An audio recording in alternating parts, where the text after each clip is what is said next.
The MSNBC Un-American Activities Committee is in session, and the aforementioned Tucker is in the dock. Nicole Wallace convened the usual MSNBC panel of deep state propagandists.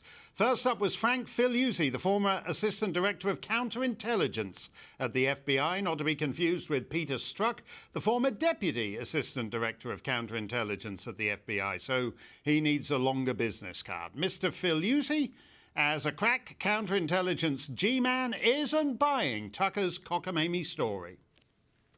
I am not convinced at all that this whistleblower actually exists. In other words, what better way for Tucker Carlson to cover his rear end because he's called a Russian intelligence officer or intermediary for the Kremlin.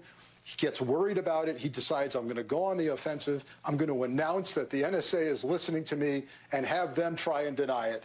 And so I think it's good cover. But as you said, there's something much larger going on here. It is another page in the playbook of folks like Tucker Carlson and folks in the GOP who simply want to continue to erode the public's trust in their institutions. Oh, my. I like the way he painted all those Wile E. Coyote cacti behind him so we wouldn't know he's in the Yukon.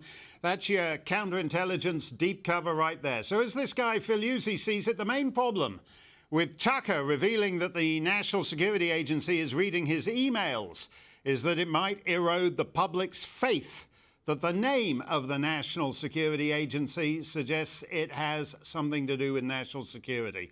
If ever there were an institution in which the public's trust should be eroded, it's these guys. But don't even entertain that thought, because that'll make you just as anti-American as Tucker. Here's the second member of MSNBC's deep state propagandist panel, Andrew Weissmann.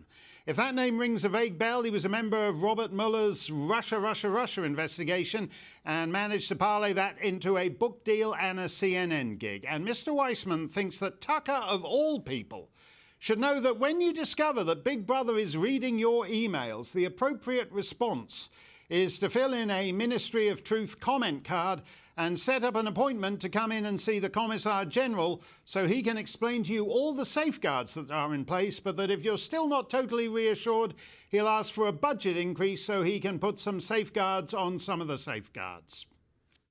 You know, what I'm concerned about here is not that there was incidental collection when I am calling a foreigner, including, of course, if you try and reach out to Vladimir Putin, you can pretty much be sure that you're going to be at high risk of being intercepted. He could have said, look, there's a First Amendment issue here, and I want to make sure that there are safeguards at the Department of Justice. But he didn't take that route. He did, as you said, and as Frank pointed out, he wanted to use this really for his own purposes and to sow distrust, which is so anti-American, instead of raising a legitimate issue about safeguards in the system when you're dealing with journalists. Yes, Tucker is sowing distrust, which is so anti-American. Nothing says I'm a loyal, patriotic American like taking a relaxed attitude to the National Security Agency hoovering up your texts and emails. It was revealed in the Edward Snowden leaks back in 2013 that the NSA collected the communications of over 1 billion people. That's a seventh of the world's population. What do you think it's up to a decade on? 1.5 billion? 2 billion? Meanwhile, one guy, just the one, Chairman Xi, is taking over the planet. But the big, bloated behemoth of a national security agency is too busy collecting the emails of Gladys Scroggins of 27B Strathcona Gardens in the Outer Hebrides.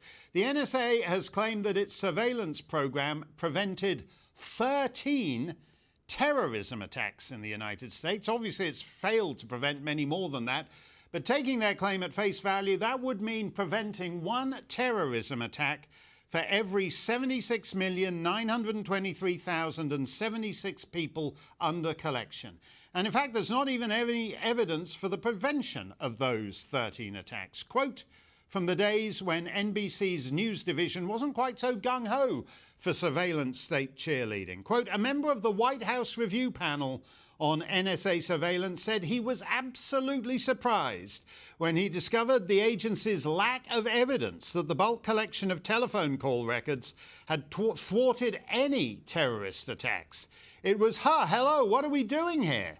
Said Jeffrey Stone, a University of Chicago law professor, in an interview with NBC News. One question the White House panel was seeking to answer was whether it had actually stopped any terror attacks that might have been really big.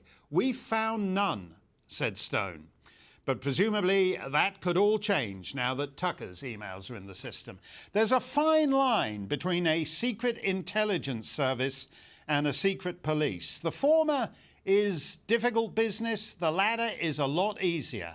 And we have given our guys powers that incentivize any inclinations they might have in that direction. The one and only Tucker Carlson joins me now. Tucker, we're a couple of weeks into this thing. How are you feeling about it? Well, I don't watch a lot of television, so I'm always amazed when I see clips like that. I mean, first of all, to be lectured on patriotism by people who think America's systemically racist is, I mean, it's beyond belief. The fact that Andrew Weissman is on television and apparently paid a corrupt prosecutor, which he is, ought to be facing charges for what he did during the Russia investigation. And instead, he's waxing on about what patriotism is and how if you complain about the corrupt system, then you're unpatriotic. Submit to, an unjust system, or else you're a bad person. But at the very beginning, the FBI, I think the FBI stooge in the first clip said something that really does reveal a lot. He said, well, really, this is cover because Carlson was emailing with people or talking to people he shouldn't be talking to, and he was worried about that. And you think, who thinks like that? I'm an American. I can talk to anybody I want. I can have any opinion I want. I'm not embarrassed about my opinions. I'm not embarrassed about who I talk to. Why would I be? Again, if you think I'm committing a crime, charge me with one. Who even think? I mean, that's a kind of totalitarian way to think, and I hope it hasn't infected the country. Just to recap, as an American citizen, you have the right to talk to anyone you want to, about anything you want to, and reach any conclusion you want to. Those are the rules. That's absolutely true. And if you recall, Major Hassan, way back at the time of the Fort Hood attack, he was being monitored by 3 different intelligence agencies because it's money, no object in our, quote, intelligence community. And he said it was determined by all 3 agencies that when he was speaking with the terrorist guy, Olaki, in Yemen, he was in contact with that guy, that didn't matter because that was consistent with his research interests. Why don't you get the pass that Major Hassan got by those 3 cockamamie useless agencies a decade ago? Because they weren't trying to control and silence Hassan. And that's really the story here. It's not simply that my emails were collected by our intel bureaucracies, but that my name was unmasked, and legally someone would have had to request that, and that would have been signed off on by the director of the NSA. And then that information was leaked to news agencies in an effort to discredit me. I'm not speculating about this, and just to say once again, this is not the kind of point that you would make lightly. I have zero interest in talking about myself or who I email or making a story about me. There's no upside in it for me, obviously. But it happened. It's an outrage. And if it continues to happen to others, and we know that it is, then democracy really does die. It's worth finding out how they did this, what the justification for it was, and it's worth punishing the people who did it, because if they continue to do it again, you can't have a functioning democracy. Well, I'd be interested to know whether they've actually done this to other people who've then found out about it and decided not to do what you did. I mean, those 2 FBI stooges, Department of Justice stooges, are complaining that you had the cheek, the nerve, the lèse-majesté to go public with it. And so I take it from that they've done this to other guys who decided just to go all quiet and start doing, instead of talking about current affairs, decide to start doing ballet reviews or something. Well, we know for certain that they have. And it just so happens that, I don't have anything to hide, and so I'm not embarrassed to say, hey, back off. It's illegal what you're doing. Don't do it. But I know plenty of people who are too afraid to criticize them, including sitting members of Congress who are supposed to be overseeing them. So what does that tell you? If you have an intelligence agency with, as you pointed out, massive funding that operates independently of political control, of political leadership, then that undermines the very idea of democracy. They're not their own country. Right. They're bureaucrats who work for us. They're outraged when you ask them questions. They refuse to answer them. They act like, where do you get off questioning me? Really? I mean, I just think if we allow that attitude to persist, then all is lost. No, the proper posture is, hey, federal bureaucrat, you work for me, I pay your salary, answer the question now or you're fired. Like, why wouldn't that be our attitude? Absolutely. I would love to hear a Republican candidate, a Republican office holder, actually say, other than Rand Paul and one or two others, say these guys are out of control. They do nothing for national security. It's totally misnamed, and they're just using it now systemically to backdoor their way into the lives of American citizens they want to take down somehow. Well, that is exactly right, and of course, none do.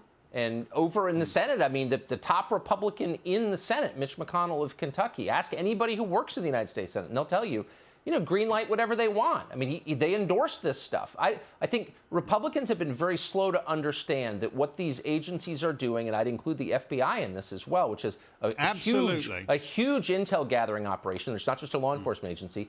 What they're doing is totally corrosive of our system. If you're worried about our democracy, and I think we should be, this is something to fix right now. I wish the last administration had fixed it. They were afraid too. That tells you how powerful these people are.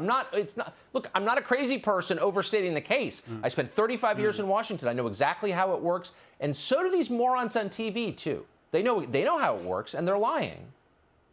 One of the reasons why we're losing the war on terror, Tucker, actually, is because we don't fight enough of it in public with civilizational confidence, but we're doing it all with this secret surveillance state where we're now effectively bringing the strategy that's failed in Afghanistan onto the home front. That's what we're doing, Tucker.